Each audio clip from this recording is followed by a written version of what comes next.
How does this sound good? Cool. Yep.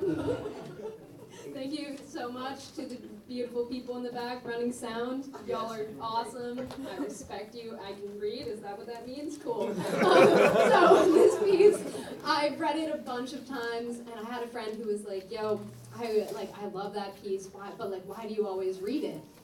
And I honestly was like, I don't know. There's something about it. But every time I read it, I feel like a little uncomfortable.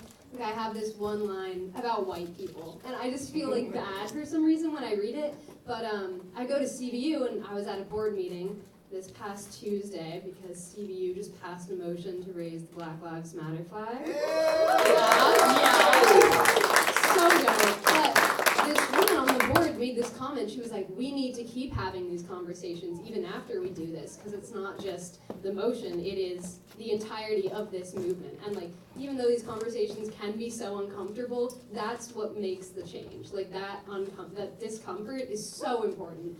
And so I was sort of like, yeah, okay, I can read this piece again, even though it's been 10 times, because I'm not comfortable with it yet, and I think that's cool. So, doesn't have a title, but that's okay.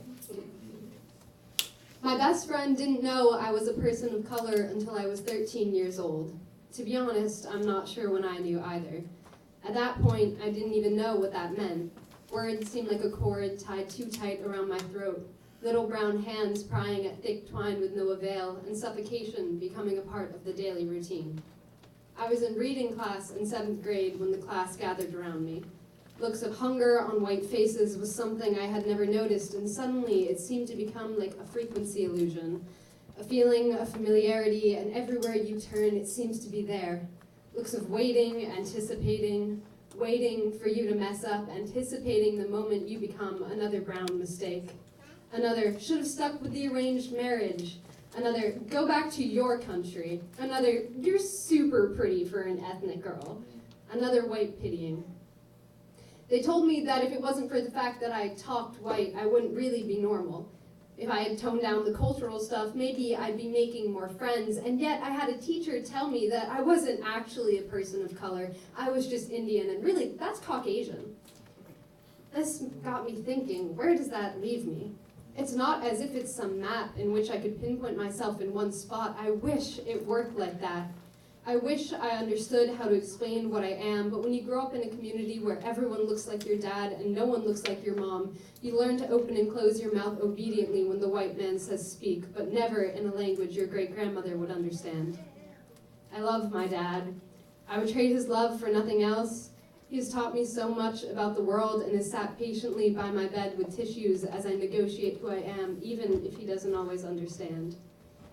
I love my mom. I love her for not being afraid to be the loud brown woman, the woman who runs up on stage in the middle of my sister's performance because she's so proud, the woman whose laughter rings out through the whole house on early Sunday mornings over chicken curry and cereal. I love that she takes me to Indian celebrations, even though she feels uncomfortable at them. Born here, lived there, yet doesn't fit in anywhere.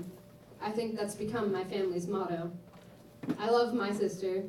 I love that she'll eat Indian food with her hands and feel no shame. I love seeing my mother's eyes read pride and reminiscence as she watches her.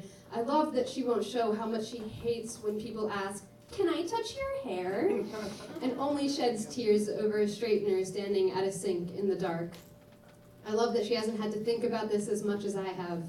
I love that she just is and doesn't label her every being. I love my family, and I hate these comments and questions. I'm willing to educate, but I'm not willing to be your personal tutor for how to avoid oblivious ignorance and bigotry 101. Yet, no matter how confused I am, sitting over a dinner of steamed broccoli, chana, and the Winter Olympics because my dad insists that this is history, I've started to figure it out. Maybe not completely, but I'd like to think I'm getting there. I'd like to think we're all getting there, and no matter how wrapped up we get in strands of confusion like thick red yarn, we'll unravel ourselves one day, and maybe we won't have all the answers, but we'll start with not being afraid of the things that we do not understand. Thank you.